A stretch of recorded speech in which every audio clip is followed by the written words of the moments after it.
Crossroads Football Live is presented by Victory Auto Group with sports director Max Williams and weekend sports anchor Ray Robinson. Sponsored by Atzenhofer's Velocity Power Sports, Palace Bingo, and Frost Bank. Crossroads Football Live starts now.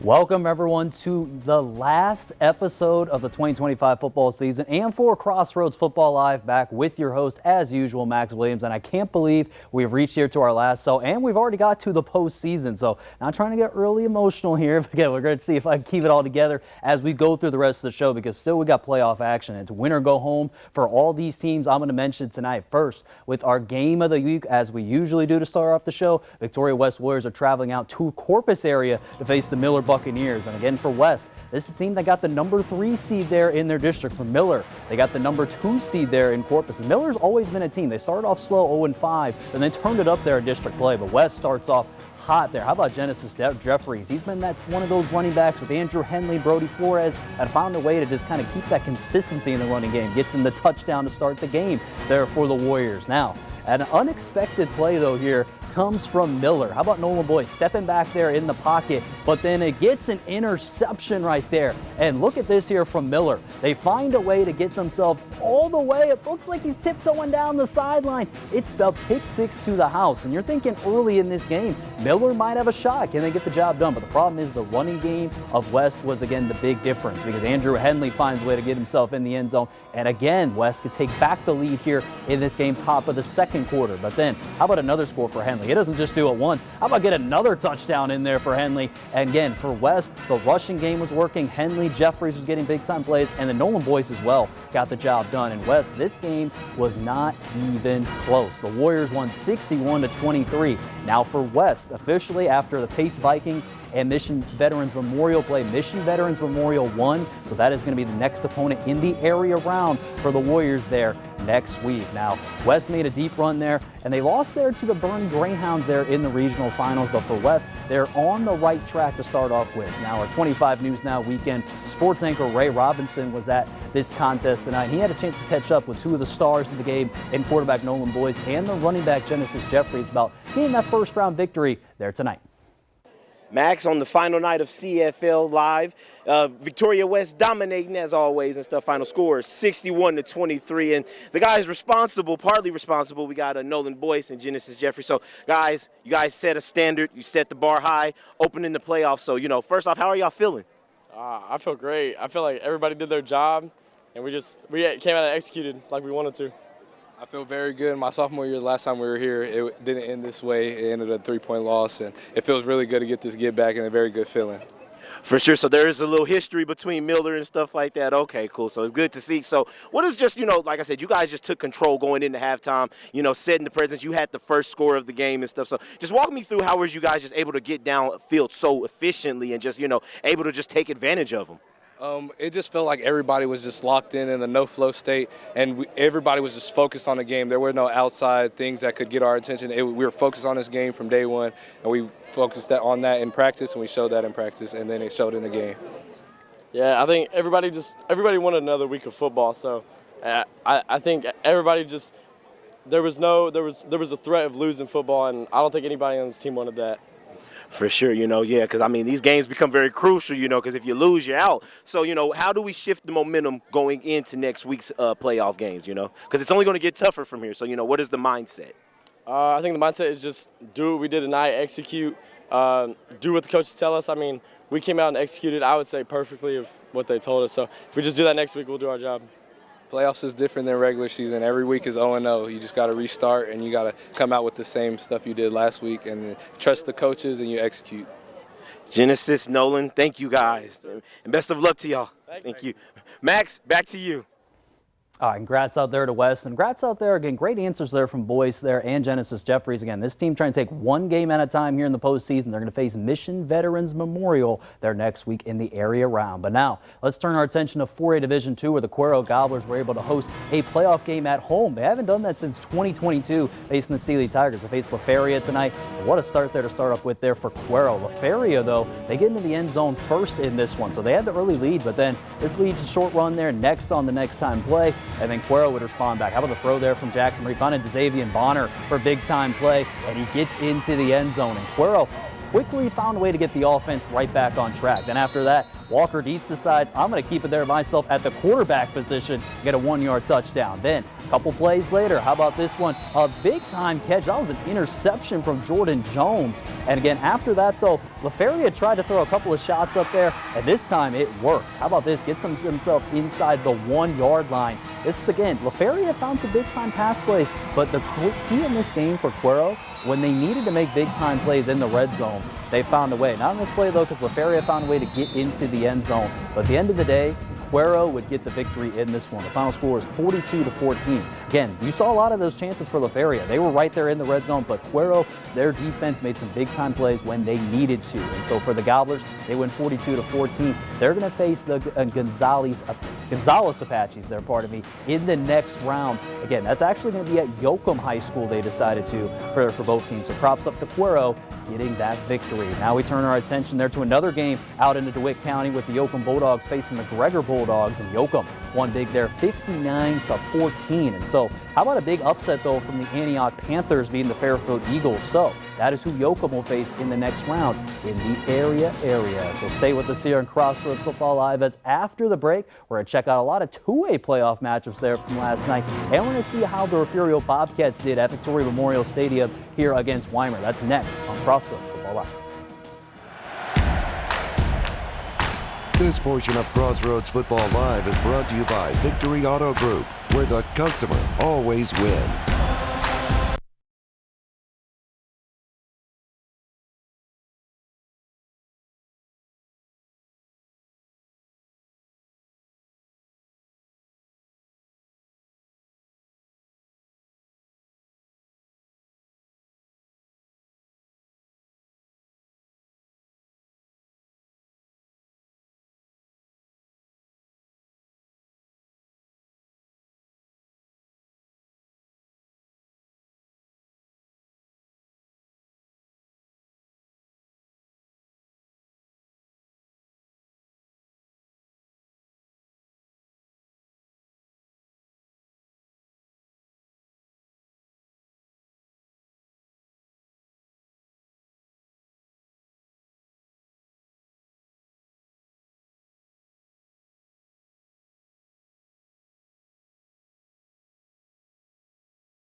Crossroads Football Live, and we turn our attention to 2A Division I, where the Refugio Bobcats start their journey of kind of some revenge after losing to Ganado last year in the regional semifinals.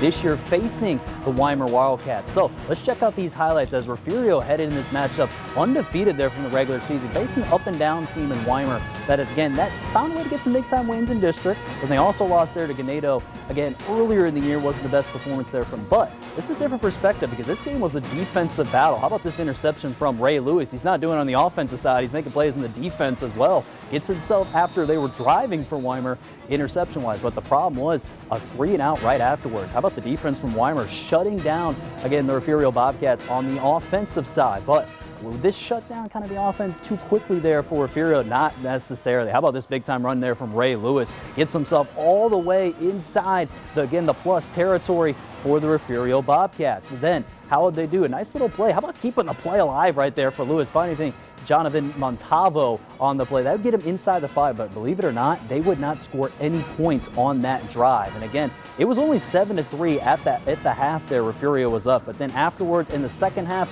you could tell Feria was starting to pull away because the final score in this contest between Feria and Weimar was 35-23. So even though this one was a win for Feria, I would want to try to say they got to find a way to keep that consistency because you never know, any team can beat you inside the playoffs. But for Feria, they still, as a win is a win. They're going to be facing the next round, the Rosebud Lutt in the area around there next week. Now, game from last night in the area, the Ganado Indians start their journey to go back-to-back titles versus Three Rivers Bulldogs. That was held at Taft Greyhound Stadium there from last night. Starting off, though, how about this big-time play? It's Ganado. Landon Arriaga finds a way to keep it his own self and hits himself inside the goal line there. Gets tripped up, though. Again, it's a 31-yard gain on that play. But then afterwards, Three Rivers trying to make a big-time play. That's Paxton Salaz. Avoids there the sack, finds a player in Aiden Dominguez. But again, it wasn't going to be that much because then afterwards, Ganado would respond right back. How about Austin Pena finding himself there in the end zone? And Pena didn't do that just one time rushing the football. He did that a couple times, and Ganado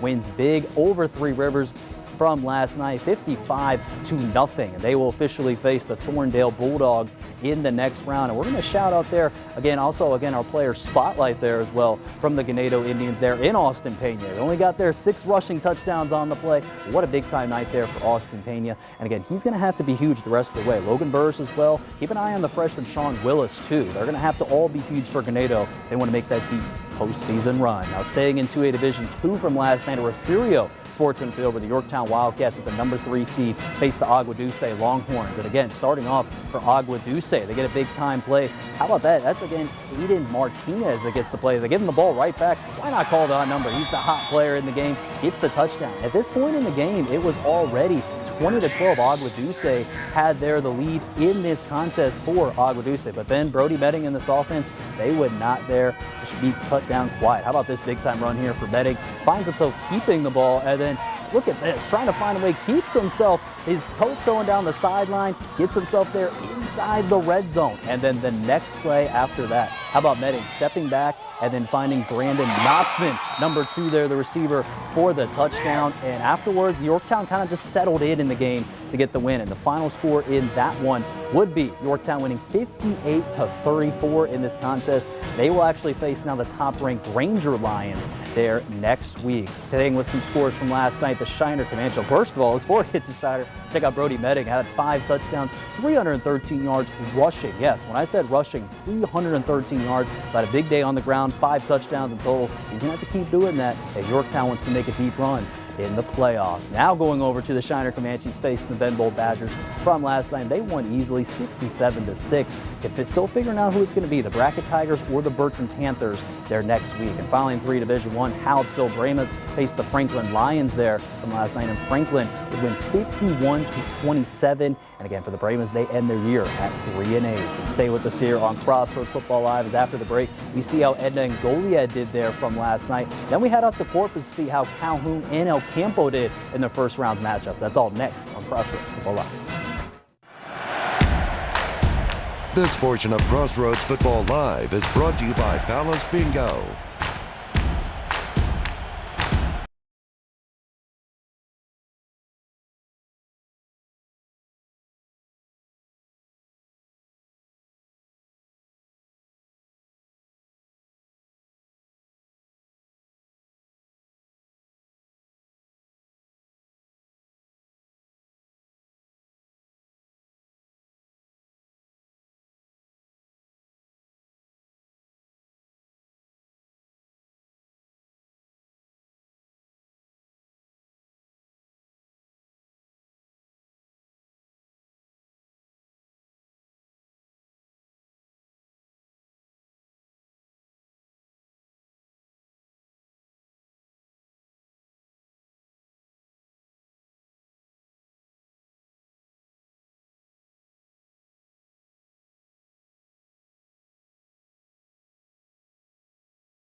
We're back on Crossroads Football Live. And before we see Calhoun versus El Campo games there from tonight, let's quickly recap both Edna and Goliad games there from last night. And again, first with the Edna Cowboys, who locked up the #1 seed there in district last week as they faced the San Diego Vaqueros in the first round at Warrior Stadium out there in Corpus. The Edna Cowboys were taking on the Vaqueros. And again, believe it or not, both of these teams are Cowboys teams in the area. But guess what? That didn't really kind of matter because one of these teams for Edna, they found a way to get the ball rolling early in this game. First of all, it started with their defense. How about this big time play from Tyler Ronalds? Gets it up in the air for a pick and takes it back all the way to the house, and the Cowboys would strike early 7-0 there on the early defensive play. But then later on there first, the offense kind of gets going as well as, again, running back Norman. Again, we always talk about Maverick Robinson. Again, still recovering there back from an injury. So Norman's been stepping up a lot there for Edna, and he gets the touchdown now. And that was 13 yards out. The Cowboys are up 14-0. And again, after another turnover, though, again, for San Diego, Trevor Floyd this time connects with Jordan Bryant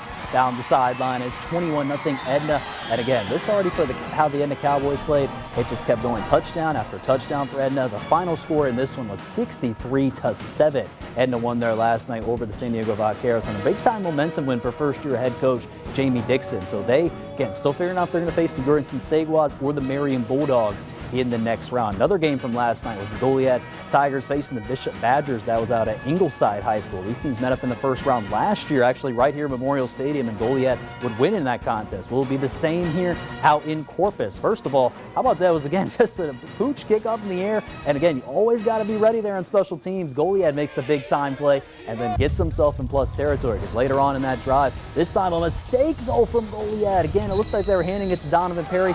Bishop would recover it there on the next big time play. So again, mistakes from both teams early. Bishop though tries to throw it outside. This time they throw it interception. Wide receiver drops it in his hands. Pick six to the house there for Goliad. So a lot of defensive plays, but again, the offense started to settle down later on in the game, and Goliad would get the victory in this one, winning between over Bishop 49-7. Again, they're either going to face Crystal City Javelinas or the Randolph Rollhawks in the next round. Now let's go to tonight's action with Calhoun and their playmaking ability of Isaiah Cabrils and, again, Isaiah Morales. They had that crazy win there against Bay City last week. And guess what? They keep it going. They win 54-14 over the Zapata Hawks. Now they're going to have a tough challenge, though, next week versus an undefeated Davenport Wolves team out of San Antonio. Can't wait to see who wins that matchup there in the area round. Now, how about El Campo, who's kind of the past couple games have not been themselves on a 3-game losing streak. They're facing the Cal Allen Wildcats in the Reeve Bowl. Yes, again, the older brother there in Travis Reeve, and again, the younger brother there in Cal Allen's Charlie Reeve. Well, and in this one, the younger brother would get the win 27-14. So El Campo, again, ends their season kind of similar results. They lost the last 3 and last year, and they lose to Cal Allen. Same type of thing here this year, 27-14. So for the Ricebirds, their season comes to a close. And now stay with us here on Crossroads Football Live. As after the break, we're going to check out 2 quick final scores from Industrial and Tidehaven games. See how the St. Joseph Flyers did in their playoff opener in the TAPS division. That's next on Crossroads Football Live.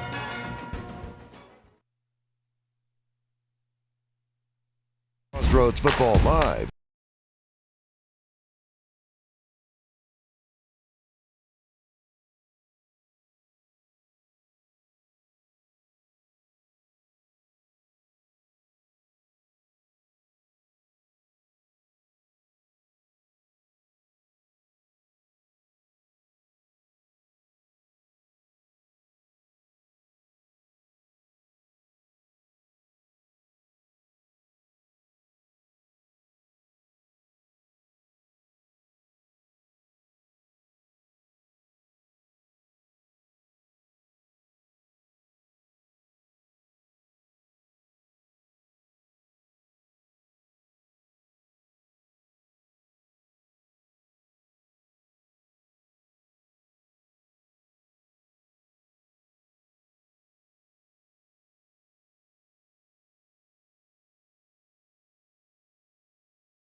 On Crossroads Football Live. Can't believe we're almost done with the show, but that's not going to stop our coverage here because we got 3 more games we're going to highlight. First, with the Industrial Cobras heading into this contest at the number 4 seed, looking to upset their Blanco. They're at Luling High School. So will they get the job done? Let's check out the highlights here between their Blanco and Industrial in this contest. And for the Blanco Panthers, it's a team that's, again, trying to find their identity in this one against Industrial team that, again, found their way in the playoffs after losing to Wallace Brazos last week in the number 4 seed. The Blanco starts quickly first, gets the early touchdown run there on that play for the Panthers. And again, Blanco usually likes to run the football in this game, and they've done that there in the past 2 touchdowns. This time, they kind of do the Eagles tush push almost on that one. It gets into the end zone there for Blanco Panthers. So again, they get quickly up 14-0 here in this game. And Industrial, problem was they just couldn't get kind of the offense going here in this contest. And let's check out the final score between both of these teams. Again, Blanco would win 48-23, meaning Industrial season comes to a close. So still a great year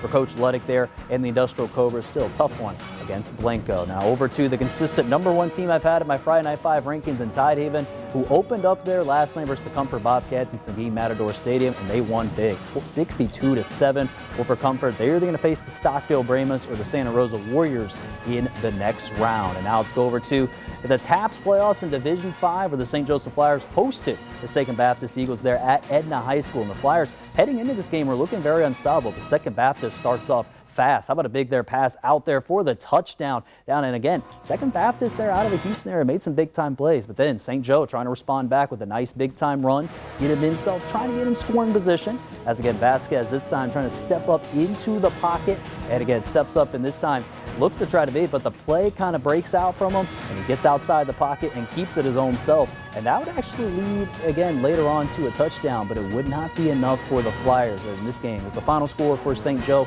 and for Second Baptist, 42-10, the Eagles would beat the Flyers. So officially for St. Joe, their season comes to a close. And after the break, we get to reveal my final Friday Night 5 rankings, and we're going to highlight my favorite memories there from this season on the last edition of Crossroads Football Live.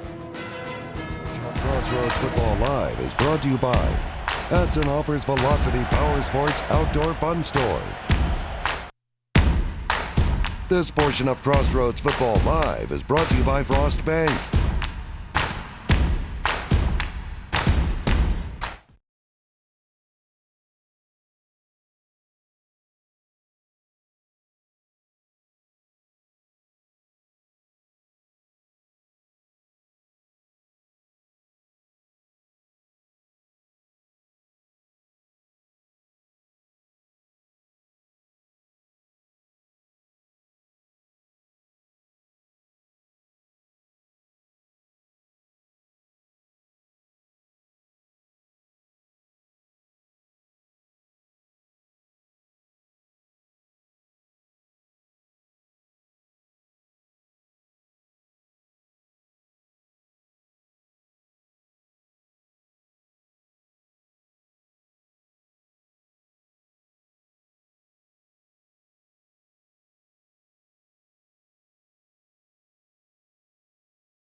Crossroads Football Live. Before I reveal my last version of my Friday Night 5, which is going to be a little different than the usual one, we're going to talk about a game that's going to be happening on Saturday afternoon with the Bay City Blackcats looking to try to see if they can get some revenge after what happened last week in that Calhoun game. They're going to face Toledo Midway Warriors in a 4A Division I battle there at 2 p.m. It's going to be at Victoria Memorial Stadium for that contest. This will be a thriller. Bay City, if they win that game, they'll either face the LBG Jaguars in the area round. Now, with all tonight's matchups there finished up, it is time to reveal the weekly staple on Crossroads Football Live with the Friday Night 5 rankings here. We're going to start off here a little bit different. You see I've lit the lockers. That's all clear. Usually have, again, all the logos that are on there. So what's it going to be with the first team? I'm going to go from the bottom all the way up top here. So we're going to start with the Edna Cowboys at number 5. At number 5, they're going to be right there. That's the Edna Cowboys at the number 5 spot. So for Edna in this contest, again, this is a team that got a big-time winner of the San Diego Vaqueros. And again, what I also like there about what Edna's doing is Trevor Floyd's making some big-time plays, and this offense is getting similar. They're going to have a big-time matchup to watch the rest of the way for Edna. And I think if they can keep that consistency for this team, they're going to get the job done. But for Edna, they're at number 5 there again for this rankings here for my Friday Night 5. But now, let's head over there to number 4 on the list. It's gonna be a little bit better how I set it up there, is the Cuero Gobblers at number 4. And again, for Cuero, this is a good team that I like watching for the Cuero Gobblers. They get a big win tonight hosting La Feria Lions. And what I like also about what Cuero's doing is that it's not just always Walker Dietz and Jackson Marie making plays. It's also other players like Xavier Bonner getting the job done. And their defense actually played very well tonight against a good La Feria team that knows how to score points in the Rio Grande Valley area. So for Cuero, they're at number 4 on my last rankings for Friday Night 5 for Crossroads Football Live. How about number 3? Who's it going to be? It's going to be the Ganado Indians at number 3. And for Ganado, this is a team, I really like how Ganado is starting to trend now. They get a big-time win there to finish off district play, and they get a big win in their last night, 55-0 over Three Rivers. Austin Pena, as we showed, 6 their rushing touchdowns in the game, but also, how about a big time from Landon Arriaga? And again, Logan Burrs, Sean Willis, the whole team made some big-time plays. And Ganado facing the Thorndale Bulldogs in the area round. How about number 2 here on the last year rankings for Crossroads Football Live? It's going to be the Shiner Comanches. The Shiner Comanches, this is a team, I like how they're playing right now, going the rest of the way. This is a team that's been under the radar because last night, Clayton Frick, shout out to him, had 3 rushing touchdowns there against the Ben Bolt Badgers. But also this team, Jarvis Williams has stepped up at the quarterback spot. Bo Bame has made some big-time plays. And I believe Shiner right now, I think, will get revenge, and they could go all the way to state. I think they could win it possibly there for the Comanches out in 2A Division II. Now, you're thinking for number 1, right? We've always talked about, will it be Tidehaven? That's always been almost my number 1 team every year. Will I change it up, or will there be a curveball here to finish it off? Fortunately, that's not the case. Tidehaven stays at number 1 there. Again, from last night, they beat the Comfort Bobcats. They're 63-7 there in that one. But also for Tidehaven, what I like how this team is doing as well, their offense is clicking on cylinders, their defense has been consistent. And I think for this team, for Tidehaven, how they're playing, getting the job done, that's going to be the huge way to watch out. So I think for Tidehaven, number 1, Shiner number 2, 3 is Ganado, 4 is Cuero, and then at number 5, there is the Edna Cowboys. And again, being our last show, and again, I can't believe this, it's been a crazy ride doing this there, starting off from last year and finishing off from this year. I want to give credit to everyone that works behind the scenes, everyone that's worked there, helping me out getting games and reporting-wise, and also everyone that gets this show together. And it's been a pleasure to do this. And also shout out to all the athletes, coaches, and everyone that makes this show possible. Because again, without the athletes making plays, we wouldn't get the job done. But until the last time, thank you everyone for watching Crossroads Football Live.